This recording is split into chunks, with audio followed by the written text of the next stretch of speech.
কালকে রাত থেকেই না মনটা বড্ড অশান্ত হয়ে রয়েছে। আর আমার যখনই এরকম হতো বিয়ের আগে, আমি দক্ষিণেশ্বরে মায়ের কাছে চলে যেতাম, বেশ মনটা শান্ত হয়ে যেত আর বেশ ভালো লাগতো। কিন্তু এখন তো সে উপায় নেই। তবে কি হয়েছে, মা সব জায়গায় সমান। আমাদের এই যে দিল্লিতে বাঙালিদের এই মন্দিরটা রয়েছে, যা কিছু হয় আমরা ওখানেই পুজো দিতে যাই, এটা আমাদের বাঙালিদের মন্দির। সেই মায়ের কাছে চলে গেছিলাম সকালবেলাতেই এই অশান্ত মনটাকে একটু শান্ত করার জন্য। আর দেখো কি সুন্দর দুর্গাপুজোর প্যান্ডেলটা হয়েছে।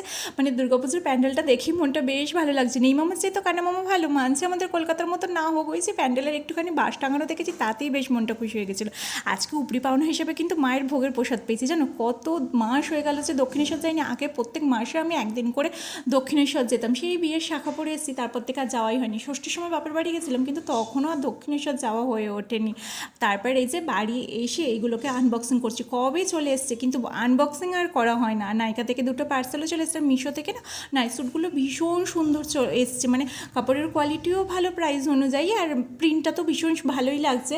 আর তারপর এই যে নাইকা থেকে এগুলো আনবক্সিং করলাম। তারপর সন্ধেবেলাতে বড়বাবুর কীর্তি দেখো, এত খাবার নিয়ে চলে এসেছে। চলো এবার এগুলোকে আনবক্সিং করি। তবে এখানের ফুচকা এত যে বাজে খেতে, কি বলবো, মানে আলুর মধ্যে না জানি না কেন এরা না নুন দেয় না মশলা দেয়। যাই হোক, নেই মামার চেয়ে কানা মামা ভালো, তাই সেই ফুচকাটাই একটু নুন দিয়ে আমি খেয়ে নিলাম। তবে এখানে পাপড়ি চাট আর দই বড়াটা কিন্তু ভীষণ ভালো বানাই। চলো আজকের মতো একটু